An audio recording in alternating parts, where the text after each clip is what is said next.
उदयपुर और अमरावती में जिस तरीके से जघन्य और निर्मम तौर पर दो शख्स की हत्या की गई, कन्हैया लाल व उमेश कोल्हे, उसको लेकर के पूरे देश में गुस्से की लहर है। और आखिर जो कन्हैया लाल का परिवार है उसका समर्थन करने के चलते, नुपुर शर्मा का समर्थन करने के चलते पूरे देश में तमाम लोगों को धमकियां मिल रही हैं।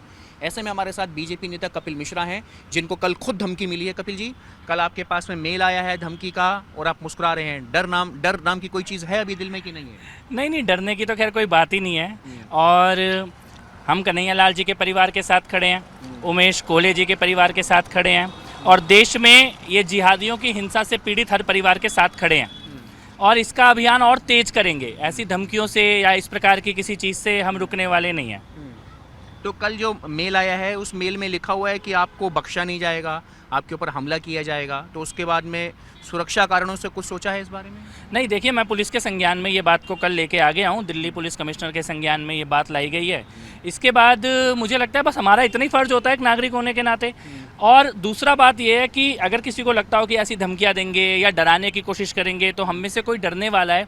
इस देश का कोई भी बच्चा ऐसा नहीं है जो इस प्रकार की धमकियों से डरता हो। लेकिन नुपुर शर्मा का जिस तरीके से समर्थन, लोग आई सपोर्ट नुपुर शर्मा लिखने पर लोगों को जान से मारने की धमकी दी जा रही है।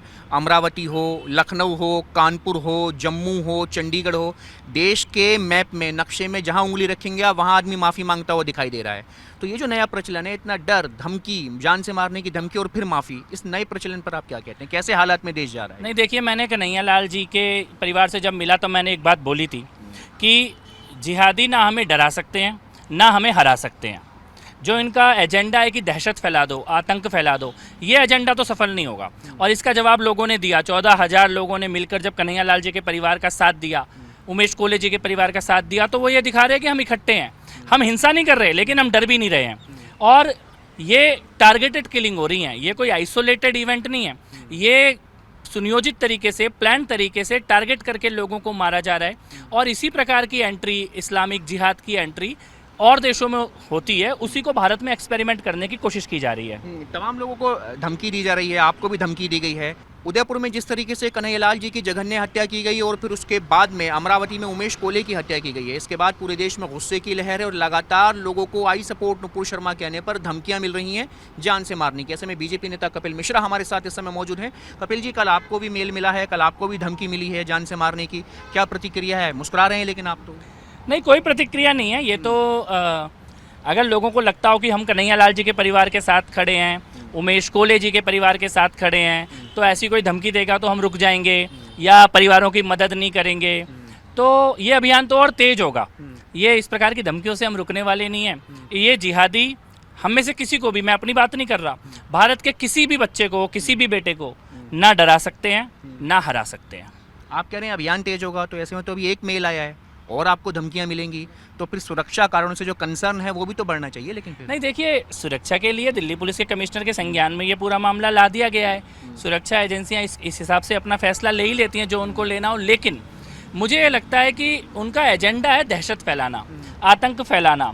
जिस प्रकार से कन्हैया लाल जी को मारा, मारने के बाद वीडियो बनाया, या जिस प्रकार से उमेश जी को मारा, ये सबका एजेंडा केवल ये है कि एक को मारो और 1000 को डराओ। तो ये एजेंडा तो चलने वाला नहीं है। इस देश में दहशत में तो कोई नहीं आने वाला। नहीं, लेकिन मेल किया जा रहा है, जान से मारने की धमकी दी जा रही है आपको। ऐसा कर क्या रहे हैं आप जो आपको जान से मारने की धमकी दी गई है? क्या क्या गलत काम कर रहे हैं आप? हाँ, मैं कर रहा हूँ, बहुत गलत काम कर रहा हूँ। जो लोग परिवार कमज़ोर और अकेले पड़ गए हैं उनके साथ खड़ा हूँ। देश में हज़ारों लोगों को एकजुट कर रहा हूँ। आर्थिक रूप से भी मदद कर रहे हैं, कानूनी रूप से भी मदद कर रहे हैं। आतंक का जो एजेंडा है, हत्या उनका मुख्य एजेंडा नहीं है, हत्या तो उनका टूल है।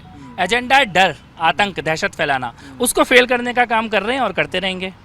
तो कपिल जी, ये बताइए कि देश के तमाम हिस्से हैं, आप मैप अगर भारत का नक्शा ऐसे में देखेंगे, लखनऊ हो, रायबरेली हो, कानपुर हो, अमरावती हो, जयपुर हो, तमाम जगहों पर जिन जिन लोगों ने नुपुर शर्मा का समर्थन किया है, उमेश कोल्हे के मुद्दे पर लिखा है, सभी को जान से मारने की धमकी मिल रही है। आम जनमानस को, आम लोगों को, आम नागरिकों को, और लोग माफिया मांग रहे हैं। ये क्या नया ट्रेंड देश में विकसित होता हुआ दिखाई दे रहा है? नहीं, देखिए, इस देश में एक तरफ तो सर तन से जुदा को भी एक्सेप्ट करने की बात की जा रही है। संवैधानिक दर्जा देने की बात की जा रही है, और दूसरी तरफ व्हाट्सएप स्टेटस पे भी कत्ल कर दो, डरा दो, धमका दो, इस प्रकार का एक माहौल बनाने की कोशिश की जा रही है। और ये जितनी भी किलिंग्स हैं ये टारगेटेड किलिंग है, ये कोई आइसोलेटेड कोई एक आदमी को गुस्सा आया और दूसरे को जाके मार दिया वैसा नहीं है। इनके पीछे पूरा सपोर्ट सिस्टम है। हमने कन्हैया लाल जी के मामले में भी देखा, अब तो एनआईए जांच कर रही है, उमेश कोहले जी के मामले में एनआईए जांच कर रही है। तो ये सिस्टमैटिक तरीके से है, भारत के अंदर और भारत के बाहर दोनों तरफ से इसका प्लान किया जा रहा है। और मुझे लगता है समाज का जो प्रतिकार है वो भी सुनियोजित होना चाहिए। तो लेकिन सर ये बताइए कि सुप्रीम कोर्ट तो कह रहा है कि भाई नुपुर शर्मा ने गलती करी है, उसके चलते पूरे देश में आग लग रही है। सुप्रीम कोर्ट फटकार लगा रहा है, काबू में रहने की बात कर रहा है। नहीं, देखिए, कोर्ट के फैसले में तो ऐसा कुछ है नहीं जो रिटर्न में फैसला आया है, और उन्होंने जो टिप्पणी की है मुझे लगता है जनता की भावना माननीय तक पहुंच गई होगी। अच्छा कपिल जी, एक चीज़ और है कि देश के तमाम हिस्सों में जिस तरीके से डर का माहौल पैदा किया जा रहा है, तो लोग माफ़ी मांग रहे हैं। ये क्या ट्रेंड है कि अगर आप किसी का समर्थन करते हैं, अपनी भाव को अगर आप अभिव्यक्त करते हैं, तो इस पर केवल जान से मारने की धमकी दी जा रही है? इतनी तेज़ी से रेडिकलाइजेशन क्यों हो रहा है, क्या लगता है? नहीं, रेडिकलाइजेशन तो हो रखा था, अब दिखने लगा है। रेडिकलाइजेशन तेज़ी से नहीं हो रहा है। देश में कुछ खास तरह के मदरसों का और एनजीओज़ का, और इसमें कुछ बड़े पत्रकार भी शामिल हैं, इन और कुछ नेता, इनका ये नेटवर्क है जो इस देश में इस्लामिक रेडिकलाइजेशन को सपोर्ट करता है, हमेशा उसके फेवर में माहौल बनाता है। कन्हैया लाल जी की हत्या के लिए केवल वो कातिल जिम्मेदार नहीं है, जो लोग इस देश में ये माहौल बना रहे हैं, बार बार रोज़ सुबह उठ के ये माहौल बनाते हैं, इस्लाम खतरे में, इस्लाम खतरे में, वो लोग जिम्मेदार हैं।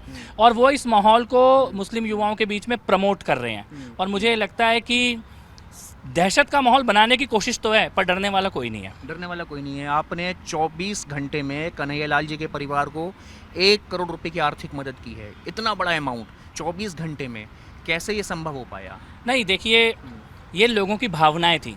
लोग किसी भी हिंदू परिवार को जो हिंसा से पीड़ित हो, जिहादी हिंसा से पीड़ित हो, उसको अकेला नहीं पड़ने देना चाहते, कमज़ोर नहीं पड़ने देना चाहते। जब मैंने अपील की तो ये लोगों का जो मन की भावना थी वो सामने आई। लाखों लोग, हज़ारों लोग इस अभियान से जुड़े, 14,000 से ज़्यादा लोगों ने तो पैसा भी दिया। 1 करोड़ रुपए कन्हैया लाल जी के परिवार को, 30 लाख रुपए उमेश कोहले जी के परिवार को, 25 लाख रुपए ईश्वर जी के परिवार को, 5 लाख रुपए जो कांस्टेबल संदीप, राजस्थान के पुलिस कांस्टेबल, उनके परिवार को जो घायल हुए। तो इस प्रकार से लोगों ने दिल खोलकर इन परिवारों की मदद। उमेश कोहले जी के परिवार को भी आपने मदद की? जी हाँ, उमेश कोहले जी के परिवार को हम 30 लाख रुपए की मदद कर रहे हैं। मैं अमरावती जाऊंगा कल उनके परिवार से मिलने, मेरी उनके बेटे से बात हुई है कल। अच्छा, कल आप अमरावती जा रहे हैं? जी। तो कांस्टेबल जो घायल हुआ था उसकी भी मदद की गई है? कांस्टेबल जो घायल हुए हैं संदीप, राजसमंद में, राजस्थान पुलिस के, जिनको भीड़ ने मारा, उनके चोटें लगी हैं, उनको 5 लाख रुपए की मदद करेंगे हम तो लोग। लेकिन सर, देश में लगातार धमकी मिलती रहेगी, लोगों पर हमला होता रहेगा और आप मदद करते रहेंगे, जाते रहेंगे। ये ट्रेंड तो बढ़ना नहीं चाहिए, रुकना चाहिए, बंद होना चाहिए। उसकी कवायद के लिए क्या लड़ाई लड़ सकते हैं, क्या मुहिम हो सकती है, कैसे जागरूकता चल सकती है, कैसे देश संभल सकता है? नहीं, हम लोगों ने ये निर्णय लिया है, एक तरफ तो हम मदद तो हम करते रहेंगे, किसी परिवार को ना अकेला पड़ने देंगे, ना कमज़ोर पड़ने देंगे, लेकिन साथ ही हम राष्ट्रव्यापी अभियान भी चलाएंगे, जन जागरण अभियान चलाएंगे, देश के हर एक शहर में जाएंगे। वहाँ पे इस प्रकार का जिहादी नेटवर्क अगर होता है तो उसकी कैसे जानकारी लेनी है, अलर्ट कैसे होना है, पुलिस और कानून की मदद कैसे लेनी है, हिंसा से कैसे बचना है, इसके बारे में संवाद करेंगे पूरे देश में। क्योंकि सोशल मीडिया ही इस पूरे मामले में टूल की तरह दिख रहा है और सोशल मीडिया पर आपकी उपस्थिति पूरा देश जानता है। तो ऐसे में वर्कशॉप की आप बात कर रहे हैं, युवाओं से संवाद की आप बात कर रहे हैं। जी, पूरे देश में ये संवाद करने आवश्यक हो चुके हैं और मुझे लगता है कि लोगों के मन में भी ये है। और अगर आज बातचीत नहीं हुई तो कल जो आक्रोश है वो किसी गलत रूप में सामने आएगा। इसीलिए बातचीत होनी, प्रतिकार करना, अलर्ट रहना और पुलिस और कानून के माध्यम से इस प्रकार के जिहाद को कुचलना, इस दिशा में देश को प्रयास करने ही होंगे। ठीक है, तो आप सुरक्षा का ख्याल रखिए अपने का। बीजेपी नेता कपिल मिश्रा थे हमारे साथ में, साफ तौर पर ये कहते हुए कि देश में कितनी भी धमकियां तमाम इलाकों में लोगों को मिलती रही, लेकिन ये जो अभियान ये लोग चला रहे हैं कट्टरवादी ताकतों के खिलाफ में, ये अभियान नहीं रुकेगा। और कल वो इसी मुद्दे पर उमेश कोहले के जो परिवार है अमरावती, उनसे मिलने के लिए जा रहे हैं। वीडियो जर्नलिस्ट जगदीश चंद्रा के साथ मणिदीप शर्मा, न्यूज़ नेशन।